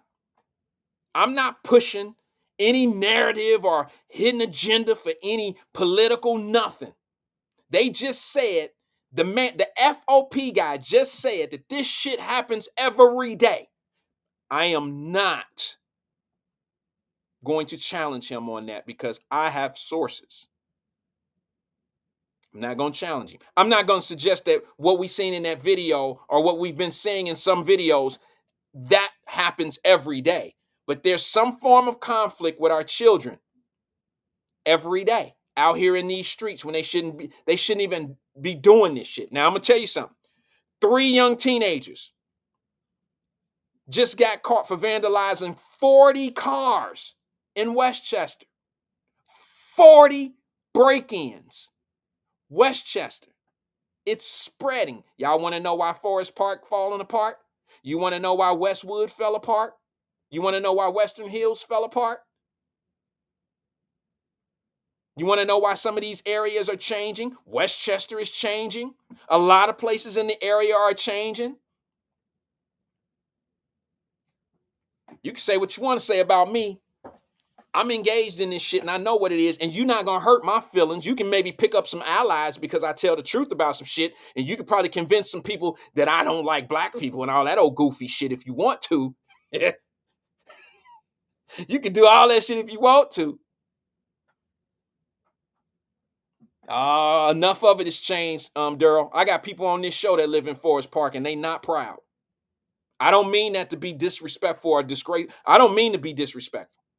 I know that there's people that live in Westwood. I used to ride the bus through Westwood to go to school, and it ain't, bro. It looked crazy. Forest Park, the same way. In the 90s, went to Forest Park, had a buddy of mine. Well, he wasn't really a buddy, but he was a guy that had a studio in Forest Park, in his basement at his house. I thought people that lived out there was rich. Black folks. I thought black folks were rich out there, and I knew a few. John House, all them guys. John is his first name, House is his last. Had a studio in his basement, man. I come out there, these guys are nice homes, manicured grass. They living really nice out there. It's just not the same. And it don't look the same on my way there. Fairfield, look at Fairfield. My first apartment from my first job was in Fairfield. I wouldn't take a $50 a month rent in Fairfield. I wouldn't live there. Not in certain areas. There's some areas in Fairfield that are still kept up. But I'm talking about that area that I lived in. No, I wouldn't know. They couldn't give me 6 months free and $50 a month for the other 6 months. I wouldn't take it. I'm going to pass on that. But y'all know the real reason why these areas are changing, and you don't even want to admit it. You don't even want to tell the truth. And when people don't tell the truth and they don't have no problems being a fraud from the truth, if they don't have a problem telling the truth about what's going on, I mean, if they have a problem telling the truth, then I can't respect them. I don't think that you're genuine in your survival of what we doing. Because if you really wanted to change something, you would change the real problem and not try to change the people who want to speak the truth. Don't shame me because I'm saying some shit that's real. Don't shame me for that. The shame should be on the people that want to pretend, keep your head in the sand and act like this shit ain't happening.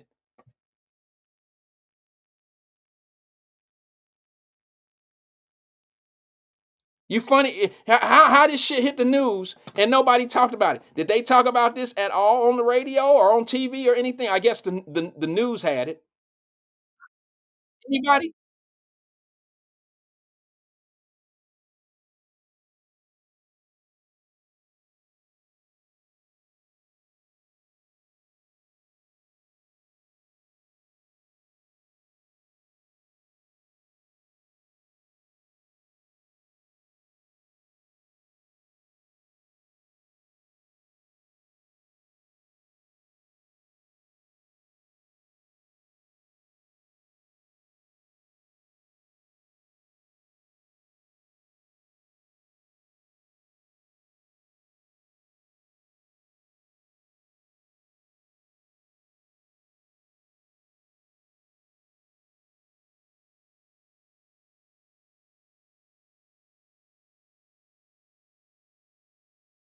My apologies. My bad. That was on me. I was reading Black Fox's comment. She said, "Where is the police? I only see them at United Dairy Farmers and sitting in their car texting all day at construction sites." And what I said was, if I was a police officer, you'd be talking about me. Because we have created an environment now where if the police go do their job and they grab little Johnny ass for out here breaking into 40 cars, or his ass is out there fighting in McDonald's parking lot, or he downtown doing some old dumb shit that they ain't got no business doing, what happens is the police become the enemy. It's the police fault. Something didn't happen. And we totally dismiss the cause of the effect. Totally dismiss it. I wouldn't be a cop if it was a... Listen, they'd have to pay me $1 million a year to be a police officer, and Black Fox, you would still be talking about me. I'd be at the UDF texting, eating a motherfucking Sunday with nuts on top of it, with the cherry on the top. I'd just be sitting there getting my money, because I'll come after the shit is over, because I'm not going to become the problem. We have created this environment now where when the police come, it all turns and shifts on them. I seen some kids get in trouble. One of the little boys had a gun in his bag. And you know what the people said? Why they fucking with them kids? What? This little boy got a gun in his bag. And your question is, why they fucking with the kids? You ain't said why this kid got a gun in his bag. My goodness. He's 14.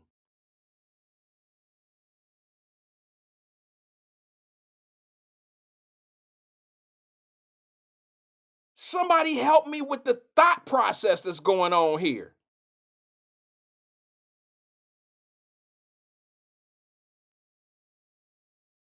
E said, Wyatt, now you are making excuses for bad behavior. Be consistent. Those kids are wrong, and police who don't do their jobs are wrong too. I agree. But do you know why they're not doing their job? Answer that one. Why aren't they doing their job? When they do their job, what do you say about their job? First of all, I've never done the job, so I can't tell you how I would react when a kid tells me to shut the fuck up or mind my own business, or I ain't got no right to do what I'm doing to him, or whatever the shit that they jailhouse stepfather or they jailhouse uncle or some shit then taught them, or some old shit out here that people talking about what they can do and what they can't do, what the police can and can't do. You educating these children with the wrong shit. I bet you they know what they can get away with the police, but I bet you they don't know their history book. I bet you they don't know their geometry book. I bet you they don't know their reading and math book as much as they know what the police can and what they can't do.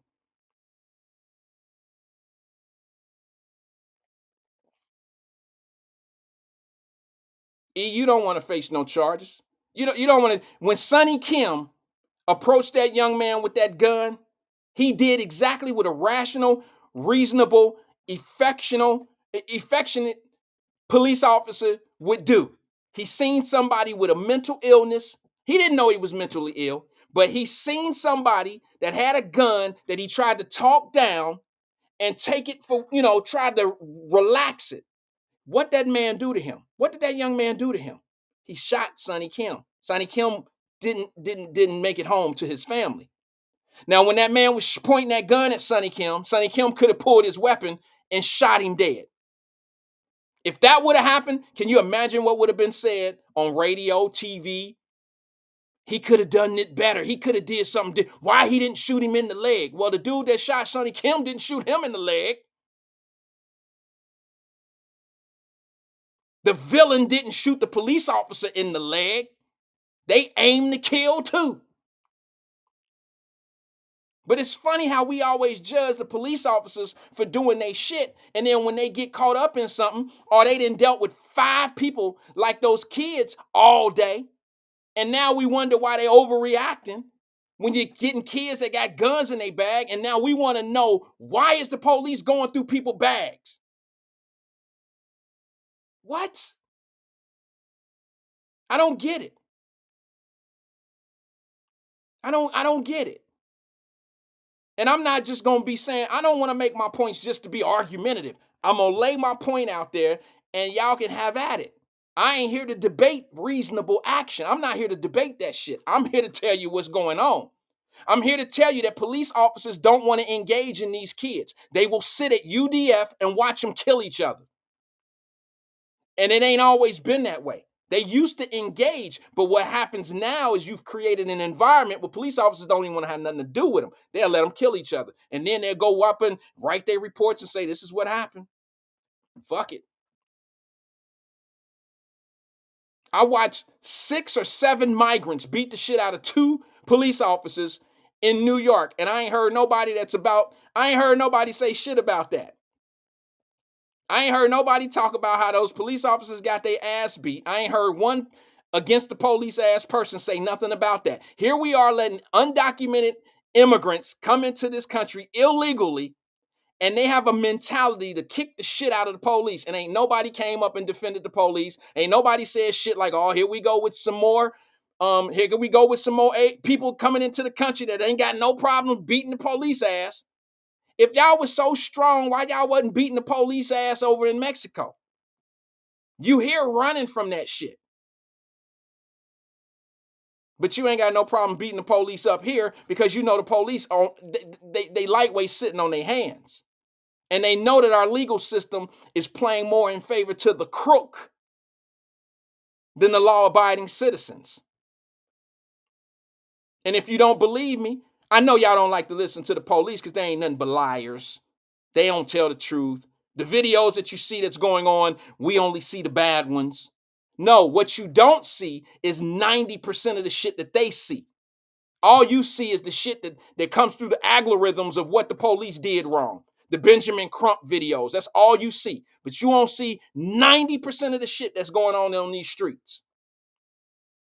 You only see the shit that they want you to see. So now you have this thought in your head, that's how it is all day, every day. Police just fucking with us. And then when the police don't roll up, when the kids fighting, y'all wonder, where the police at?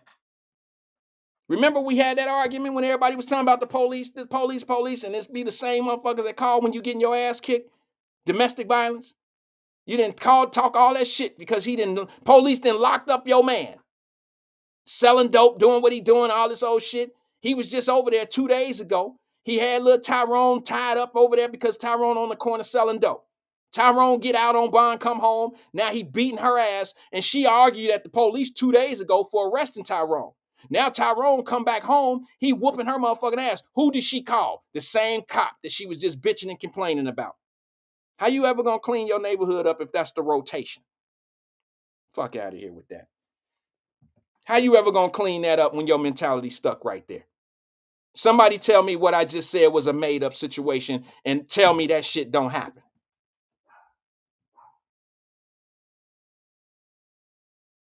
I see girls go down to court every day. Dude beat they motherfucking ass. She then walked in there with a black eye on one side, a sling on the other arm, and her finger in a broke. He then broke her finger, and she dragging 3 kids down there and telling the judge right then and there, the day after, we just had a misunderstanding. He take care. He good. And the judge look at the report.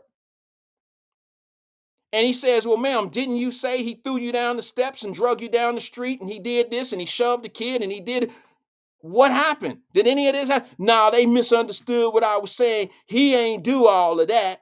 But yes, he did. And you said it when you was mad at his ass. You told the truth. Now you wake up the next day and you got a whole different story to tell. 2 months later, the case get dismissed.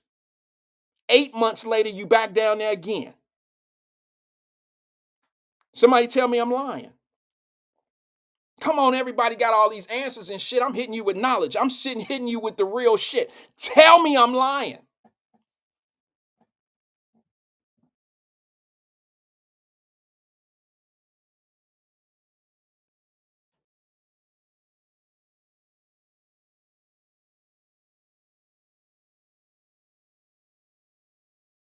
I've been donating money to women helping women for 10 years of my life because I've been sitting down there for about 10 years of my life with them.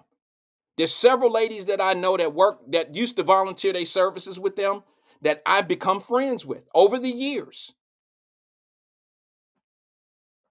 And they all got a story to tell. You don't go down and help women helping women unless you've been through some shit. You don't go down there and volunteer your time and your services to them unless you've been through something. At least I've never met a lady who's down there helping women who hadn't been through some of those abusive situations. I've never met one. I can say some names right now. Some of y'all know these folks that used to work at Women Helping Women. Some of y'all related to them. Some of y'all know these folks real well. And that's where I met them. I didn't even grow up with them. I just became cool with them because they know I drop a check off every January. Every January, I contribute to Women Helping Women. And they're a nonprofit organization. The difference is I know they work. I know that they do what they say they're going to do. I know that they are in that courtroom every day to help a young lady that go to that door, or a young man to go to that door with a domestic violence situation. I know they got somebody in there every day. And if I can help them keep somebody in there, that's what I do, damn it. Now, I want some of these freedom fighters to say, hey, I donate my money and my time. And guess what? I ain't been in front of one camera. I don't need the camera. Sorry, this is my first time in 10 years ever saying this. So I guess I'm lying to you now because I said it on a camera. But 10 years, this is the 10th year. 2024 is the 10th year. I know a lot of ladies that been through that program who volunteered their time. I guess a lot would be 6 or 7. I could name them, but I don't know. I ain't gonna put their business out there. They might not want you to know that they've been through that situation, and they probably don't mind you knowing that they volunteered there. But I see some ladies on here right now that are cousins with a few of the ladies that I know that I've met through that program. LaDonna said they helped me. LaDonna, you know a couple of them ladies that we grew up with. A couple of them that used to volunteer there. And the ladies that are there now is nice and whatever. And these young girls don't want to have shit to do with them. They'll sit up there and deny what happened the night before or 2 days ago or whatever. And you know what they doing? They bitching and complaining about how the police did what they did. Police came in. I ain't say he said he did. I ain't say that. I ain't do. And it's very consistent of what you said 8 months ago in another police report when he whooped your ass. This is a culture thing. Now, this is not necessarily just black culture. This is just a culture thing. This is a culture thing. I don't believe that. I don't tie black people to this dumbass culture. It's not just black people. They doing this shit out in Butler County, in Claremont County. I'm registered in all these counties.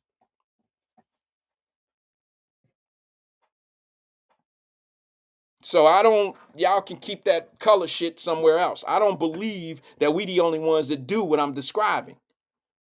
But it is a little something that I take personal because it does have a lot to do with some of the young ladies that I would like to see do better. Excuse me for that. Excuse me for wanting to see some of my little shorties, my little girls. It breaks my heart sometimes because I have daughters. And when I see one that's 22 or 23 years old, I can't help but think that could have been my daughter. I can't help but think it.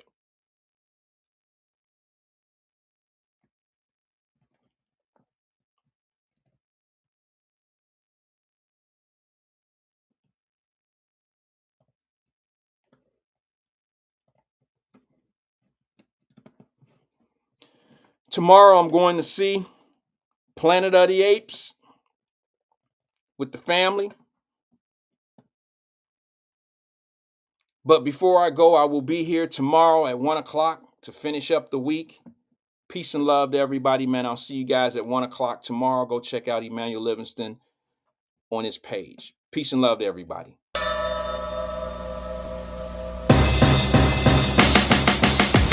Nobody likes me. Nobody likes me. But that's okay, cause I don't like y'all anyway. Man, I don't like y'all anyway. Go y'all, go y'all. My watch talk for me, my whip talk for me, my gat talk for me. Blah, what up on me? Even chicks who don't know me, they wanna know me cause the shit I floss with be saying a lot for me. I came in the rap humble.